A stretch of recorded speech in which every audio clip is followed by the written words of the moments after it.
अगर राजा धार्मिक है तो धर्म का प्रचार कराएगा, धर्म को प्रमुखता देगा। लेकिन अगर राजा धार्मिक नहीं है तो प्रजा उसकी अधर्म में फंस जाएगी, पाप में फंस जाएगी, व्यभिचार में फंस जाएगी, गंदे खान पान में फंस जाएगी, उसका जीवन, उसका भविष्य नष्ट हो जाएगा। लेकिन इसको भी नहीं समझा। आज राजा परमिशन दे रहा, लाइसेंस बना रहा है हत्या करने का, तो कहते हम धार्मिक। अरे तुमको तो माफी भी नहीं मिलेगी, तुमने ये सब क्यों किया? तुम्हारे कोई बच्चे नहीं, तुम्हारा कोई परिवार नहीं। अरे परमार्थ के कारण साधु धरा शरीर, तुमने साधुता का बाना पहना और साधुता की आपने नकल की है, और एक भी विचार साधु का नहीं है और सारे विचार अधर्म के हैं। तो सजा किसको मिलेगी? अब सजा के लिए तैयार हो जाइए। परमात्मा के यहाँ राजा वजह कुछ नहीं।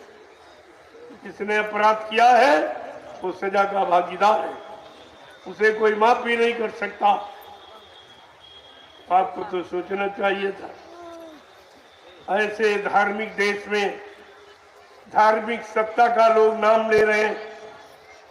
जिस श्री राम ने दुष्टों को संहार करने के लिए यानी राम रावण से युद्ध कर डाला, करोड़ों को मार डाला, आज उसी श्री राम की जय बोलकर अपराध हो रहा, हत्याएं हो रही, हिंसाएं, और उनका जीवों का चमड़ा मांस खून हड्डी सब विदेश व्यापार के लिए सप्लाई की जा रही।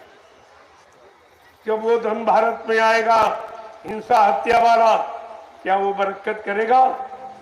और कर्मचारी अधिकारियों की तनख्वाह उसी से निकलती। इनके घर में बीमारी घुस गई, इनके घर में परेशानियां घुस गई, बीमारी नहीं जा रही है, कहीं बाल बच्चे नहीं हो रहे उनके, और होते तो गर्भ में मर जाते।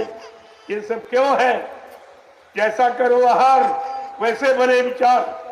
आपका भोजन शुद्ध हो गया, वो शुद्धता की कमाई तुम्हें खिलाई जा रही थी, इसलिए सारा देश एकदम परेशानियों में बंद गया। तरह तरह की बीमारी, जब इतने डॉक्टर वैद्य हकीम आपने बना डाले और हॉस्पिटल आपने तमाम हॉस्पिटल बना दिए, लेकिन बीमारी हजारों गुना आगे बैठी। कारण क्या? अगर बीमारी है डॉक्टर वैद्य हकीमों से चली जाती और हॉस्पिटल बनवाने से मिल फैक्ट्रियां दवा की बन गई, विदेश पूरा व्यापार भारत से दवाओं का कर रहा है, लेकिन बीमारी हजारों गुना आगे बढ़ रही है। यह है कुदरत की नाराजगी, जिसको इंसान जानता ही नहीं। बाबा जी ने कई बार आपको इशारा किया कि आगे ऐसी बीमारी आ रही तुम्हारे गंदे खान पान कि डॉक्टर पता नहीं लगा पाएगा और इंसान खत्म हो जाए। बीमारी का पता नहीं लगा पाएगा, कोरोना जैसी बीमारी का पता आज तक नहीं लगा पाए, कोई दवा नहीं बनी, कोई किसी तरह ये सब झूठा प्रचार किया था और एक भी आदमी को नहीं बचा पाए। कितने करोड़ मर गए, चले गए और दवा ने काम नहीं, कोई कर्मचारी अधिकारी नहीं बचा पाया। जब राजा नहीं बता पाया, राजा के पास उपाय नहीं, तो फिर कहीं कौन बचा सकता? और फिर भी इनकी समझ में नहीं आ रहा इसका परिणाम कहां से शुरू हुआ। ये गंदे खान पान देश से ये बीमारी आई। जो मांसाहारी मुल्क है उनसे बीमारी भारत में आई। यहाँ तो इन्होंने यानी मतलब दुकान मकान सब बंद कर दिए, यातायात बंद कर दीजिए, स्कूल कॉलेज सब बंद कर दिए। इससे बीमारी है कोई दवा है? लेकिन जहाँ से बीमारी आई वो हवाई अड्डे तो सब खुले रहे, विदेशियों का आना जाना बराबर रहा, बीमारी और बढ़ गई। ये संक्रामक रोग है, ये सब पर लग गया और भारत में भी फैल गया और कितने करोड़ यहाँ भी चले गए। और अब भी इनकी समझ में नहीं आ रहा।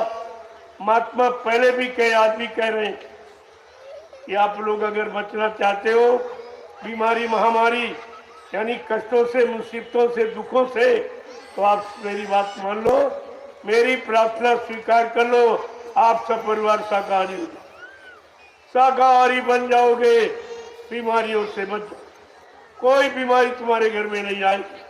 बीमारी गंदे खान पान और गंदे कर्मों से आती है।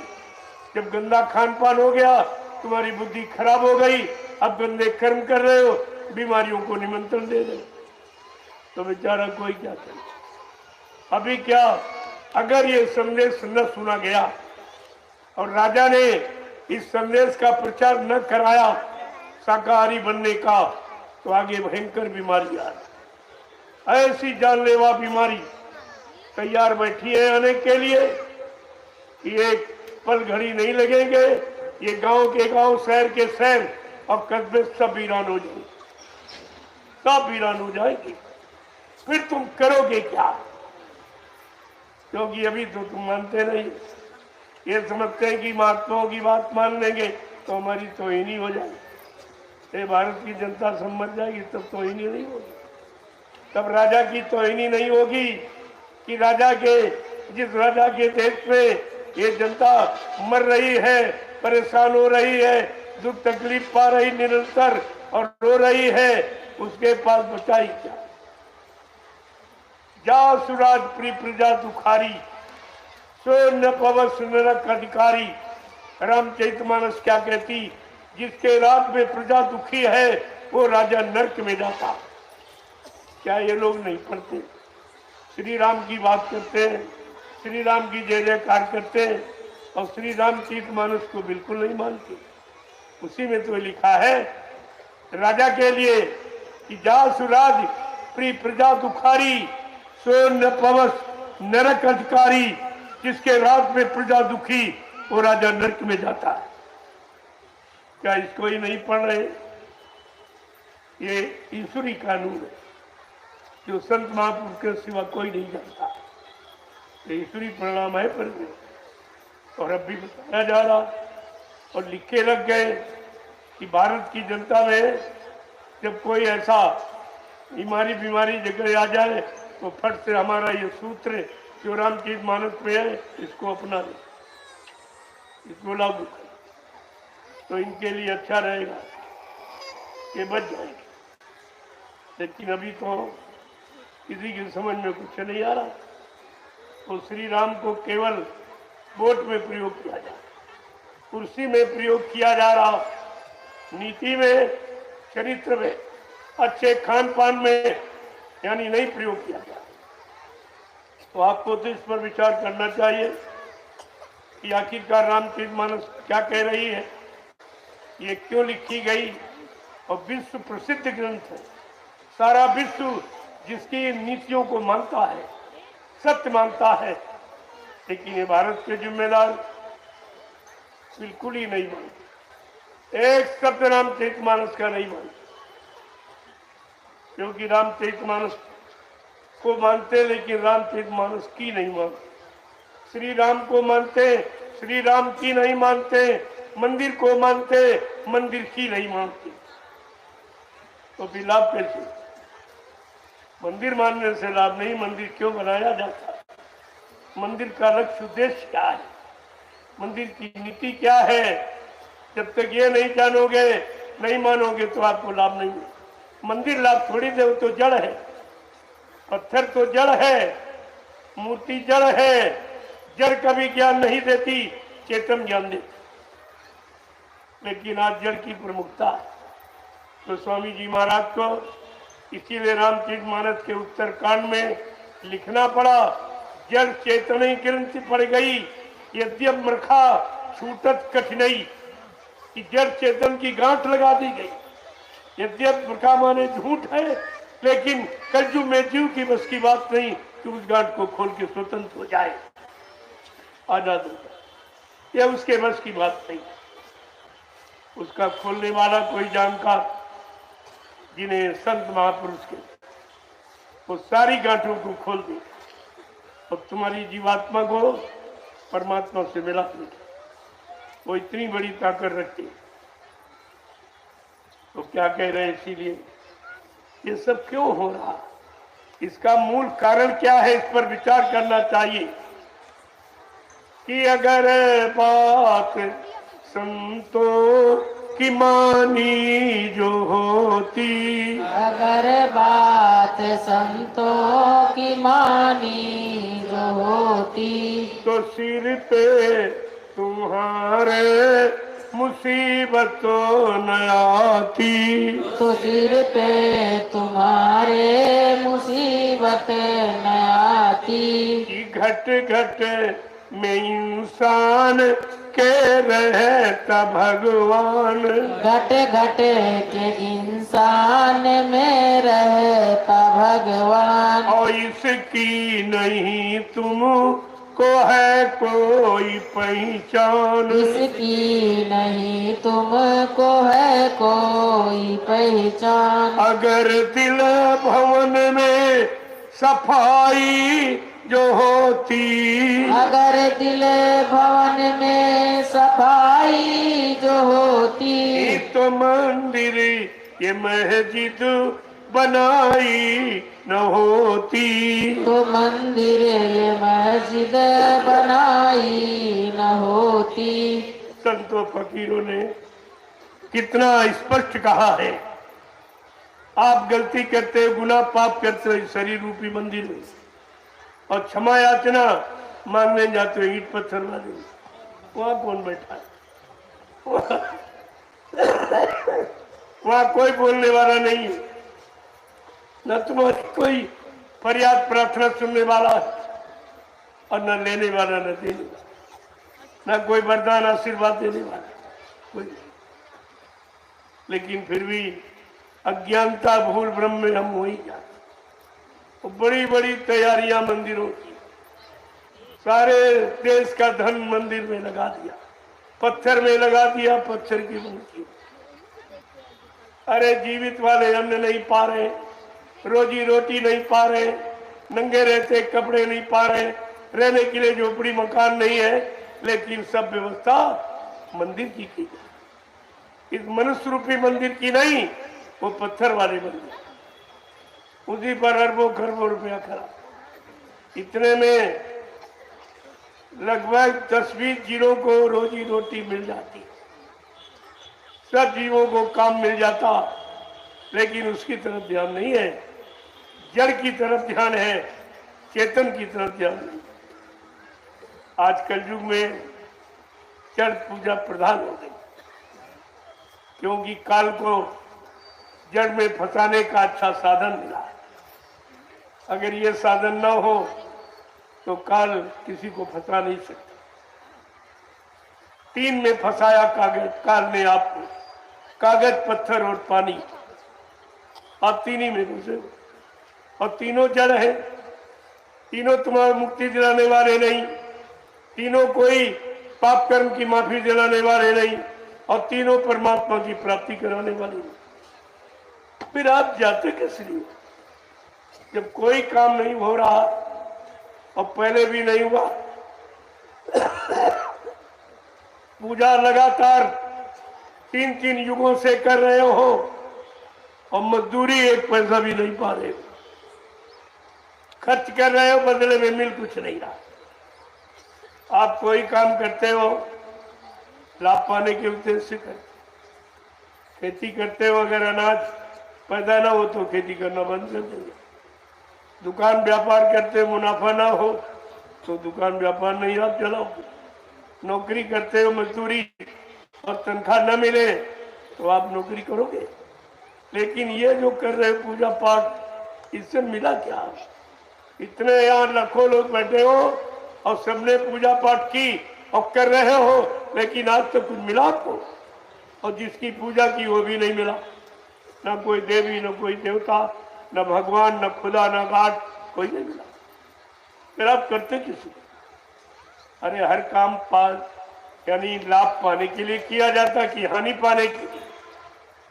गोस्वामी महाराज ने रामचरितमानस में लिख के बताया कि हित अनहित पशु पक्षी जाना, मानव तन गुण ज्ञान निधाना, कि हित अनहित पशु पक्षी भी जानता है, अरे मानो तू तो ज्ञानी है, तू अपने हित अहित को नहीं समझ पाया कि कहां से मेरा हित है, कहां से मेरा हित है, कुछ भी नहीं जान पाया। और राजा रैयत सब बेचारे उसी में फंसे, दोनों फंसे। तभी महापुरुषों ने कहा, जथा राजा तथा प्रजा, धर्मी राजा धर्मी प्रजा। अगर राजा धार्मिक होगा तो धर्म का प्रचार कराएगा, मानवता इंसानियत का प्रचार कराएगा, यानी मतलब सब तरह से। लेकिन यहाँ तो कुछ नहीं हो रहा, कुछ नहीं हो रहा। आप बड़े बड़े राजाओं का इतिहास, सम्राटों का इतिहास, बादशाहों का इतिहास, ये सबका लिखा हुआ। अब कलयुग में गुरुओं का, संतों का इतिहास, ये सब आपके सामने पड़ा, लेकिन समझ में कुछ नहीं, करनी में कुछ नहीं। जब तक कोई चीज करके नहीं आएगी, लाभ दिलाने वाली होती है। और पढ़नी, बकनी, सुननी, ये लाभ नहीं मिलता। केवल सुना और भूल गए, और पढ़ाया और भूल गए, लेकिन जो सुना था उसको लाभ मिला, सुनने वालों को कुछ नहीं मिला, आज तक नहीं मिला। जो रामायण, गीता, भागवत, पुराने आपको सुनाई जा रही है, सुनाने वाला तो बहुत दान दक्षिणा पाता, लेकिन सुनने वालों की जेब खाली हो जाती। उसकी जेब भर जाती जो सुना रहा, और सुनने वालों की जेब खाली हो जाए, कुछ नहीं मिला। और अभी तक नहीं मिला, क्योंकि अगर उसको मिल जाता सुनने से तो वो सुनाता नहीं, अपना चुपचाप घर में पढ़ लेता, किसी को बताता भी नहीं। इसके सुनने से लाभ मिलता, और आपको तो किसी ने नहीं बताया कुछ। जब संतों ने राज खोला, उन्होंने स्पष्ट कहा, वेद थके ब्रह्मा थके, और थकी के शेषे आते हैं, जहाँ 4 वेद 6 7 18 पुराण 19 उपनिषद और 36 ऋचाएं, जहाँ को लिखा है वो ज्ञान आपको पहुंचा ही नहीं सकता। उसकी पहुंच वहां तक नहीं, न ब्रह्मा की पहुंच है, न विष्णु की पहुंच है, न शंकर की पहुंच है, न रामकृष्ण की पहुंच है, न देवी देवताओं की पहुंच। वो है सत्य देश, जहाँ की ये जीवात्मा सुरतरू रहने वाली, और वहीं से संत महात्मा फकीर आते, तब जीवात्मा को जगह के ले जाते। बीच वाला न कोई जगा सकता न ले जाता, जो जहां तक गया वहीं तक आपको पहुंचा देगा, इतनी उसको जानकारी है। लेकिन जीवात्मा तो सत्यलोक निवासिनी, और जीवात्मा शरीर से निकल के जाती है, शरीर तो जाता नहीं। और शरीर से, इंद्रियों से तुम पूजा पाठ करते हो, और शरीर इंद्रियां यहीं पर जला के राख कर दी जाती, या गड्ढा खोद के गाड़ दी जाती है जीवात्मा। उसके लिए तो आपने किसी से पूछा नहीं कि जीवात्मा के लिए जो जाएगी वही तो पहुंचेगी, वही लाभ हानि उठाएगी। लेकिन जो यहीं पर चला दिया जाता, उसी शरीर जिस्म के पीछे आप पड़े हो, इसी को खिलाना पिलाना और सजाना, सब इसी के चक्कर में, और ये यहीं पर मिटा दिया जाएगा, जला दिया। और जो जवान इसमें लगी, जिसके लिए, स्वाद के लिए आपने परमात्मा खुदा के बनाए, लाखों जीवों को मार के खाट के खा गए, और जवान भी यही जला दी गई, वो भी गड्ढा खोद के दफना दी गई। न शरीर गया, न जवान गया, और जो कुछ आपने इनके लिए किया वो भोगना बाकी रह गया। वो सजा को तो वो नहीं कोई मिटा सकता। कर भला तो हो भला, कर बुरा तो हो बुरा, ये सिद्धांत है, ये तो आपको भोगना पड़ेगा। इसलिए महापुरुष कहते हैं, इसका कारण क्या है कि घट घट में इंसान के रहता भगवान, घट घट के इंसान में रहता भगवान, और इसकी नहीं तुमको है कोई पहचान, इसकी नहीं तुमको है कोई पहचान। वो संत महापुरुषों ने क्या कहा, धर्मशास्त्र भी कहते हैं, लेकिन तुम उनकी भी नहीं मानते। धर्मशास्त्रों में क्या लिखा, न हम बसामी वैकुंठे योगिना हृदय नचा मम भक्त्वा यत्र गांति तत्र तिष्ठामि नारदा।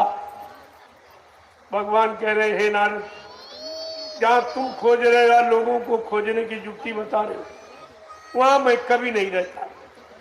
न पत्थर में, न कागज में, न पानी, न तीरथ पे, न मूर्त में, न मंदिर मस्जिद गिरजा गुरुद्वारों में। ये सब मेरे यादगार स्थल है, यहाँ बैठकर याद किया जाता है। ये तो यादगार स्थल यहाँ है नहीं, यहाँ से पाया जाता है।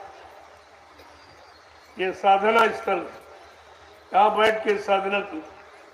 इसीलिए गांव बस्ती के बाहर नदी किनारे बनाए जाते थे कि वहाँ शांति है और शांति में बैठकर प्रभु का चिंतन होता है। ये इसलिए बनाए गए। धर्मशास्त्री कह रहे हैं उनकी भी नहीं मानी, और संत महात्मा बताए उनकी भी नहीं। वो भी कहते हैं अरे भाई परमात्मा कह रहा मैं तो कहीं नहीं हूँ, मैं तो अंश रूप में तुम्हारे सबके मनुष्य मंदिर में बैठा हूँ।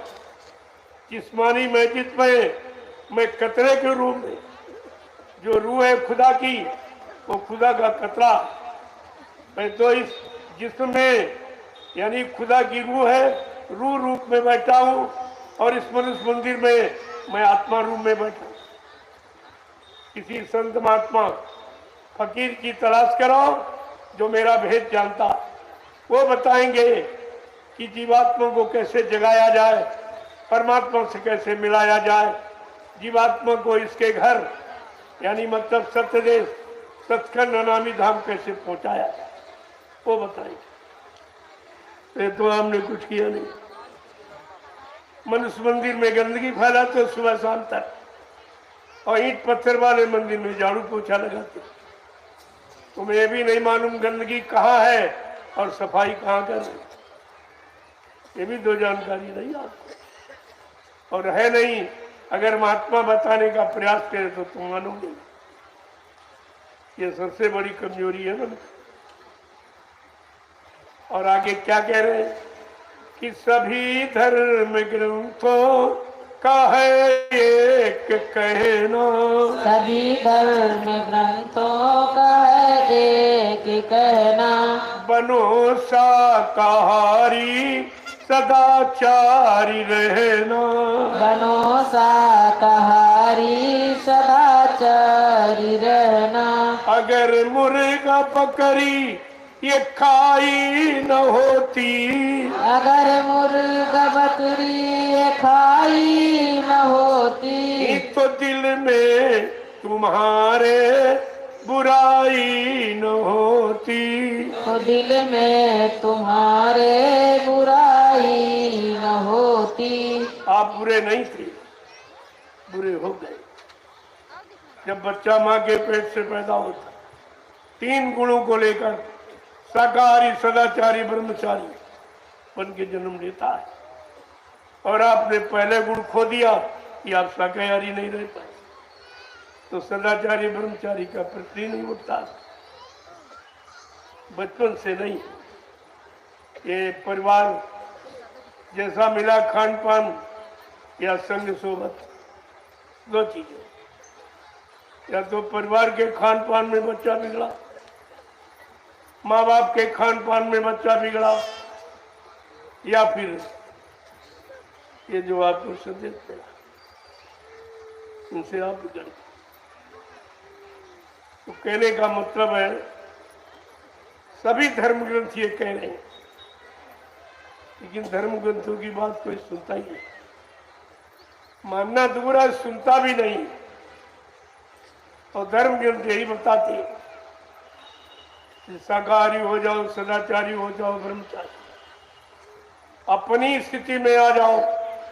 जैसे तुम माँ के गर्भ से पैदा हुए, अगर उसी में आ जाओ तो सुख शांति तुम्हारा पीछा नहीं छोड़ेगी, दया तुम्हारा पीछा नहीं छोड़ेगा। लेकिन जब आप मानती हैं, तुम्हारी समझ में कुछ नहीं आ रहा, ये आपत्तियां क्यों बढ़ रही, मुसीबतें क्यों बढ़ रही, बीमारियां क्यों बढ़ रही, झगड़े क्यों बढ़ रहे, दुर्घटनाएं क्यों बढ़ रही, अकाल मौतें क्यों हो रही, कोई विचार कर रहा है इस पर? न कोई महात्मा विचार कर रहा, न कोई राजा। और 2 ही है, राजनीति संभालने वाले राजा और धर्म नहीं संभालने वाले महात्मा। जब दोनों बिगड़ जाएंगे और दोनों व्यवस्थाएं फेल हो जाएंगी तो समाज मुसीबत में चला जाए। ये मानव समाज सुख शांति से दूर हो जाए और यही कारण है। लेकिन महात्मा हमेशा जगाने का काम कर। जब तुम सो गए तब जगाया, और आज भी आपको जगा के कह रहे हैं। क्या कह रहे हैं कि नींद त्यागो जरा आंख खोलो, नींद त्यागो जरा आँख खोलो, नींद त्यागो जरा आंख खोलो, नींद त्यागो जरा आँख खोलो। अब तलक यूं ही सोते रहोगे, तब तलक यूं ही सोते रहोगे। पाप गठरी पटक दो जमी पर, पे गठरी पटक दो जमी पर, अब तलक पाप ढोते रहोगे। तब तलक पाप ढोते रहोगे। प्रेमियों, ये किसी ने नहीं कहा, लेकिन आज का समर्थ मालिक क्या कह रहा है? तुमने अनंत जन्मों में जो पाप किया, पाप के गट्ठर तुमने सिर पे बांधा, उतार दे गट्ठर। आ गया पापों के गट्ठर को उतारने वाला। कितनी बड़ी बात है। जिनको भगवान कहते हो, त्रेता के राम, द्वापर के कृष्ण, उन्होंने किसी पाप को माफ नहीं। उनका तो इतिहास बता रहा है कि अपने पिता को नहीं माफ किया, दशरथ को। धोखे में एक अपराध हो गया था, भक्त श्रवण कुमार की हत्या। लोगों ने कहा रे आपके पिताजी ने माफ कर दीजिए, ये अपराध धोखे में हो गया। तो भगवान राम ने कहा नहीं नहीं, मैंने कर्मों के आधार पर विश्व की रचना की। मैंने जो विधान संविधान बनाया, मैं उसमें कभी समझौता नहीं करता। अपने बाप को नहीं माफ किया, सजा मिली। वैसी सजा मिली जैसी सजा उन्होंने जीव को दी। ये लेन देन जगत व्यवहार है, प्रेमियों, माफी नहीं कोई करता। और दूसरी घटना, कुंभकर्ण को नहीं माफ किया। वो क्या करता था? वो शराब पीता था, मांस खाता। अगर आप कुंभकर्ण बद समझ लेते तो शायद ये अनैतिक कार्य नहीं, ये पाप में घटना आप कभी नहीं। लेकिन आपने कुछ नहीं बोला। कुंभकर्ण से नहीं बलवंता, कुंभकर्ण के समान कोई बलवान नहीं। लेकिन भगवान राम ने ये नहीं माना, क्योंकि वो शराब पीता था और मांस खाता था, इसलिए उसका वध किया। मैं आपसे अगर पूछूं, अगर श्री राम का कानून आज लगा दिया जाए तो परिवार समाज में रहने वाले तुम कितने लोग बचोगे? तुम सब शराबी कबाबी होगे। कैसे बचेंगे आप? इतिहास भूल जाओगे, परेशान हो जाओगे, मुसीबत में फंस जाओगे और निकालने वाला कोई नहीं। तीसरी घटना है बाली का वध। सुग्रीव को मित्र बना करके फिर बाली को संहारा थे। ये दोहरी नीति। कहा बाली बड़ा भाई तो सुग्रीव छोटा था। बड़ा भाई छोटे भाई की स्त्री को अपनी औरत बना के रखे, ये जघन्य अपराध है, इसे माफ नहीं। उन्होंने ऐसे नहीं कानून बनाया। भगवान राम का कानून क्या है जो रामचरितमानस कह रही है? क्या कानून आया कि अनुज बधू भगनी सुत नारी और सुन साथ ये एक कन्या समुचारी, इन्हें कुदरती बिलो कै जोई और ताय बधे कछु पाप न होई। भगवान राम का कानून क्या कहता है? अनुज बधू, अनुज माने छोटे भाई, बधू माने स्त्री। छोटे भाई की स्त्री बहू के समान होती, बहन के लड़के की स्त्री भी बहू के समान, और कुंवारी कन्या, ये चारों निजी कन्या के समान है। इन पर कोई बुरी दृष्टि डाले या बुरी आदत से इनके चरित्र को खराब करने की कोशिश करे, भगवान राम का कानून कहता ऐसे इंसान का अगर वध कर दिया जाए कोई पाप नहीं। क्या ये कोई मानता है? क्या भगवान कानून मान सकते हो तुम? जब काल भगवान के कानून को नहीं मान पा रहे हो तो दयाल भगवान के कानून को कैसे मानो? यही कठिन, और कोई नहीं मान पाया। इतना नहीं, आगे और कुछ कहा है कि जननी समूह जानो पर नारी, और धन पराय विष से विष भारी। दूसरे की स्त्री को मां के समान, दूसरे का धन जहर का जहर, ये तो और कठिन है। इसलिए सीताराम की पूजा तुम्हारे बस की नहीं है। पूजा माने सिद्धांतों को मानना, उनके बनाए नियम पर चलना, यही उनकी पूजा। ये तो किसी की बस की बात नहीं कि सीताराम की पूजा कितनी कठिन है कि पराई स्त्री को मां के समान जानो, पराया धन जहर का जहर मानो। ये दोनों आपके बस के नहीं। आपकी सुबह आंख खुलती है, जब तक शाम को बंद नहीं हो जाती है, यही सोचते हो किससे झूठ बोलना, किसने लूटना, किसको ठगना, किसकी चोरी करना, किसकी डकैती, किसकी हिंसा करना। इसके सिवा तुम्हारे अंदर कोई अच्छा विचार नहीं है, तो कैसे आप पूजा?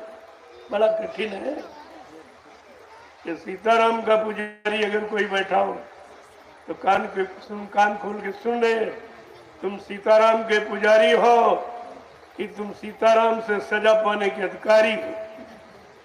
पहले समझो, पूजा माने छापा तिलक जनेऊ चंदन मंदन नहीं, ये तो शरीर का लेप है, ऊपर है। सीताराम को मानने वाला तो अंदर बैठा, वो गंदा है, निरंतर गंदगी में फंसा है, गंदे कर्म करना चाहता है, इच्छा रखता है, गंदा खान पान करता है, वो तो ऐसा हो गया।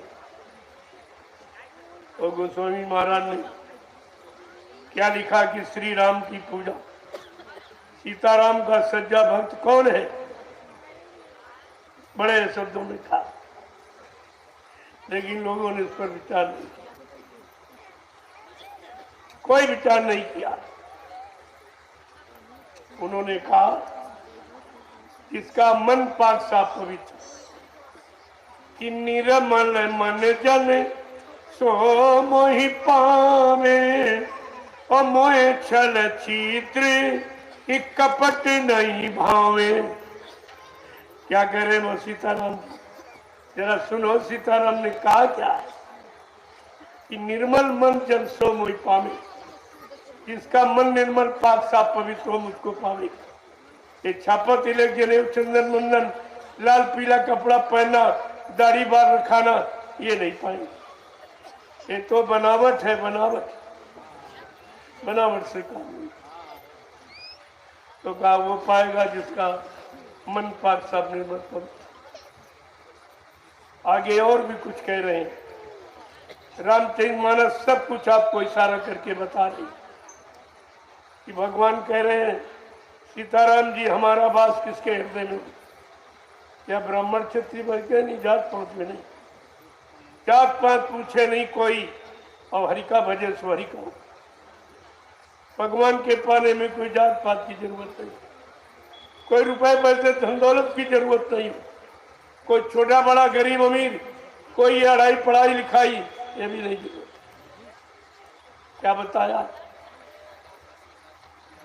बड़ा एक एक शब्द कितना मार्मिक, कि जाति पाति धन धर्म बड़ाई, और कुल परिवार इस सुखद समुदायी, और इन्हीं त्यागी भजे मन लाई, और ताके हृदय बसे रघुराई। कितना साधु, जो जात पात धन धर्म बड़ाई कुल परिवार सुखद समुदाय इन्हें त्याग, जो इतनों का परित्याग कर देगा उसके हृदय में सीताराम जी कहते मेरा वास, बाकी किसी के नहीं। अब आप तो सब तरफ से गंदे ही गंदे। तुम्हारा राजा गंदगी का प्रचार कर रहा, गंदगी को बढ़ावा दे रहा, मांस मुर्गा अंडा की दुकानें खुलवा रहा, परमिट लाइसेंस बना रहा। जिस देश का राजा ऐसा हो जाएगा उस देश में धर्म समाप्त, और धर्म जब समाप्त हो जाएगा तभी परमात्मा का अवतार। कि जब जब होए धर्म की हानि और बाढ़े असुर अधम अभिमानी, कि तब तब प्रभु धरी मनुज शरीरा और हरहि कृपा निधि इस जन पीरा। तब भगवान का अवतार। क्या अभी कुछ कसर रह गई? अधर्म में, पाप में, हिंसा में, झूठ में, छल में, कपट में, बेईमानी में, व्यभिचार में कोई कमी नहीं। इसलिए कलयुग में संत अवतार जो गीता ने इशारा करके कहा। आप केवल इतना पढ़ के बैठ गए कि यदा यदा ही धर्मस्य ग्लानिर्भवति भारत अभ्युत्थानम धर्मस्य तदात्मानं सृजाम्यहम्। इतना पढ़ के शांत हो गए।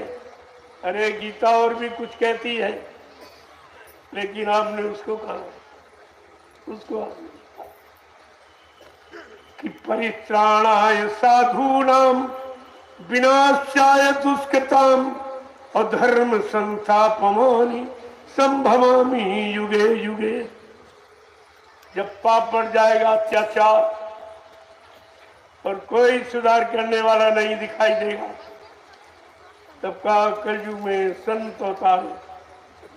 साधूनाम विनाशाय दुष्कृताम, दुष्टों का और दुष्ट करने वालों का विनाश कर, विनाश हो जाए। ऐसी साधु महात्मा की युक्ति होगी, इनका विनाश हो। तो आधी बात आप पढ़े, आधी पढ़ी नहीं। तो जानते कि ये बात बताएंगे तो हमारा सम्मान करते हैं। अरे तुम्हें तो ये सोचना चाहिए, सत्य का प्रचार जो छिपाता है वो सत्य का द्रोही कहलाता, जो गुरु वचनों को छिपाता वो गुरु का द्रोही कहलाता, और जो जिससे धर्म की स्थापना होती है, संत महात्माओं की भूमिका व्यवस्था को जो छिपाता है वो धर्म का द्रोही कहलाता। आप तो तीनों द्रोह में फंसे पड़े हो, तुम्हें कौन निकालेगा, कौन बचाएगा? अरे इस पर तो विचार करना चाहिए। लेकिन विचार कर दोगे जो कुविचार अंदर प्रवेश कर गए, वो विचार सुविचार आप में आने ही नहीं दे। ये कुविचार का परिणाम है, और आप यही करते हो। इसके अलावा आप कभी सुनते ही मानते हो। कहा जाए वो भी आपकी समझ में नहीं आता। आज ऐसी स्थिति बन गई है समाज, परिवार, देश, दुनिया, इंसानों की, कि आज भगवान पर भी टीपा टिप्पणी लोग कर रहे, उन पर भी टिप्पणी की जा रही। अरे भाई भगवान तू कहाँ सो रहा? इतना अत्याचार, अनाचार, पापाचार, भ्रष्टाचार, मांसाहार, व्यभिचार हो रहा, तू कहाँ सो रहा है? वैसे तुमने कर्म किए हैं, इंसानों के कर्मों ने भगवान को भी कलंकित कर दिया है।